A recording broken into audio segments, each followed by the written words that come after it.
नमस्कार। आज हम बात करेंगे V2 रिटेल के बारे में। इसका काम है कपड़े बेचने का। ये पहले वी मार्ट का पार्ट हुआ करता था, बाद में डीमर्ज होके V2 रिटेल बन गया और ये अब अपने सिंगल एंटिटी मतलब है बेसिकली जो काम करता है। ये हमारी नजरों में ये कंपनी क्यों आई, बिकॉज इसका जो सेल्स ग्रोथ है वो 50% से ईयर ऑन ईयर ग्रो कर रहा है और इसका PE 73% से, विच इज लुक्रेटिव। अगर ये 50% से ग्रो करता रहता है तो चलो उसके बारे में बात करते हैं कुछ डेटा के साथ में। इसका जो रेवेन्यू है इस साल का, मतलब कि Q1 फाइनेंशियल ईयर 26 का जो रेवेन्यू है 628 करोड़ है, जो कि 51% ईयर ऑन ईयर ग्रोथ हुई है जिसकी, और which was earlier 415 crore in Q1 25। ठीक है। प्रॉफिट आफ्टर टैक्स जो है इसका 24.66 करोड़ है, जो 50% से बढ़ा है, जो पिछले साल था इसी क्वार्टर में 16.33 करोड़। इस बार इसकी अच्छी ग्रोथ की वजह से इसको ऑपरेटिंग लेवरेज भी मिला है, which is a very good thing. EBITDA जो है इसका वो 52.5 करोड़ है, जो कि 63% से बढ़ा है। और इसने इस बार अपनी जो गाइडेंस इसने दी थी कि भाई मैं इतने % से बढ़ूंगा, उसको सरपास किया है। ठीक है, टोटली। और इस बार अब से मतलब Q1 26 से ये पैट पॉजिटिव ऑल क्वार्टर हो जाएगा। पैट पॉजिटिव ऑल क्वार्टर मतलब पैट मतलब प्रॉफिट आफ्टर टैक्स। हर क्वार्टर में इसका जो भी है, हर क्वार्टर में अब ये प्रॉफिट ही दिखाएगा। मतलब पिछले साल क्या होता था, इससे पहले पिछले साल में क्या था कि भाई ये एक क्वार्टर में पॉजिटिव होता था, एक क्वार्टर में पॉजिटिव नहीं होता। अब से ये हर क्वार्टर में पॉजिटिव होगा। एसएसजी क्या होता है? एसएसजी होता है same store sales growth. Same store जो सेल्स ग्रोथ है इसकी इस बार 10% से बढ़ी है। अर्लियर ये डबल डिजिट से बढ़ती थी, मतलब इससे ऊपर से ही बढ़ती थी, 17-18% से कम बढ़ती थी। इस बार ये 10% से बढ़ी है। इसका एक रीजन है क्योंकि इस बार जो ईद थी वो Q4 में आई थी, Q4 25 में आई थी, तो इस वजह से इसका जो था sales same store sale growth था वो थोड़ा सा कम बढ़ा है, क्योंकि ईद का भी प्रभाव होता है। ईद में लोग ज्यादा कपड़े वपड़े खरीदने जाते हैं, तो इस वजह से उससे ग्रोथ में एक अच्छी खासी सिग्निफिकेंटली ऊपर की तरफ होता है। ठीक है। उसके बावजूद भी इसकी जो वॉल्यूम ग्रोथ थी 50% ईयर ऑन ईयर थी, अगर आप उसको एक्सक्लूड कर दो ईद को भी, तो जो कि एक अच्छा कंज्यूमर का मतलब दिखाता है कि इसकी तरफ अट्रैक्शन तो है, अच्छा अट्रैक्शन है।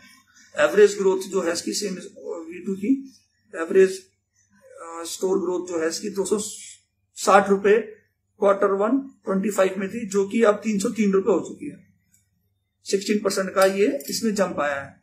और ये भी जो आया है 260 से 303 में आया है, ये सिर्फ कपड़ों का प्राइस बढ़ाने की वजह से नहीं आया। इन्होंने पहले क्या करा, पहले इनका जो कपड़े बेचने का सिस्टम था, एक हिस्सा ये लोगों के कपड़े बेचते थे और एक हिस्सा ये टावल वगैरह, टाई वगैरह, छोटे मोटे आइटम भी बेचते थे। अब इन्होंने क्या करा, क्योंकि छोटे आइटमों में इनका मार्जिन कम होता है, इन्होंने वो वाले आइटम पहले 13-14% की सेल्स थी उसकी, वो उन्होंने 13-14% के बजाय अब उन्होंने 6% पे कर दिया, तो उससे भी उसका मार्जिन बढ़ा है। इस वजह से 260 रुपए से 303 रुपए का इनका प्राइस चेंज हो चुका है। ठीक है। अब बात करते हैं, अब इस टाइम पे जो है पिछले कुछ टाइम से ये बीस्ट मोड पे चल रहा है। बीस्ट मोड का मतलब तेजी से भाग रहा है। कैसे भाग रहा है भाई? एक तो इसका क्या हो रहा है, एक तो इसका लगातार लोगों का रुझान इस कंपनी की तरफ जा रहा है और कंपनी में जाके कपड़े खरीदते हैं लोग इसमें, और दूसरा ये लगातार अपने जो स्टोर्स हैं उनको भी बढ़ाया जा रहा है। जैसे कि अभी इसने Q1 में ही अपने इसी क्वार्टर के अंदर 20 न्यू स्टोर्स ने खोल दिए। ठीक है, 28 न्यू स्टोर खोले इसने बेसिकली। और अभी आगे कहता है Q2 में भी मैं 9 स्टोर और खोलूंगा और काफी 225 हो जाएगा इसका। अभी 225 के करीब इसका हो चुका है स्टोर, जो भी मतलब है टोटल इन इंडिया में। इसका टारगेट है फाइनेंशियल ईयर 26 में टोटल 100 से 125 न्यू स्टोर खोलने का। इससे इसकी स्टोर खोलने की ग्रोथ ही 64% हो जाएगी अगर ये कर पाता है तो, और अगर नहीं कर पाता तो भी इसकी 50% के आसपास तो है CAGR स्टोर ओपनिंग की ग्रोथ ही, मतलब जो उसके स्टोर खुले हैं। सेल्स पर स्क्वायर फुट ये एक काफी जरूरी हिस्सा होता है जब आप कपड़े वगैरह बेचते हैं या कोई भी चीज बेचते हैं। जब आप वो इसका ड्रॉप हुआ है 1060 रुपए से 960 रुपए पे, ये तो सुनने में अच्छा नहीं लग रहा, पर ये अच्छी चीज है। क्यों? क्योंकि जो ये ड्रॉप हुआ है वो इस वजह से ड्रॉप हुआ है क्योंकि उसने स्टोर ज्यादा खोल दिए, ठीक है ना, इस वजह से हुआ है, ना कि इसकी लोगों की फुट कमी नहीं हुई। इसके यहाँ पे लोग तो आ रहे हैं लगातार, पर स्टोर क्योंकि बढ़ गए हैं इस वजह से 1060 से 960 रुपए हो गया है। लास्ट ईयर में इसने 74 के करीब स्टोर ऐड करे थे, दिस क्वार्टर 28 के करीब करे, मैंने बता ही दिया वो। और जो इनके जो अब फ्रंट कॉस्ट आता है, फ्रंट कॉस्ट जो स्टोर खोलने में जो उसको पैसे लगते हैं, वो आने वाले टाइम पे थोड़ा सा प्रॉफिट पे इम्पैक्ट करेगा। भाई ऑब्वियस बात है ना, अपने प्रॉफिट से ही ये स्टोर खोलने की बात कर रहा है अभी। अब इसका 2027 का प्लान क्या है? 2000 फाइनेंशियल ईयर 2027 का प्लान इसका है 125 से 140 के करीब स्टोर खोलने का, जिसके लिए QIP भी रेज करेगा 400 करोड़ की आने वाले समय में।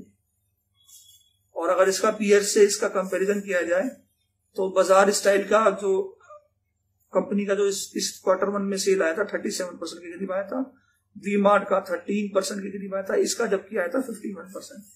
तो देखने में अभी ये काफी अच्छा प्लेयर लगता है। अगर सारी सिचुएशन ठीक रहती है तो इस कंपनी को देखा जा सकता है। अच्छा, no buy sell recommendation, I am not SEBI registered adviser.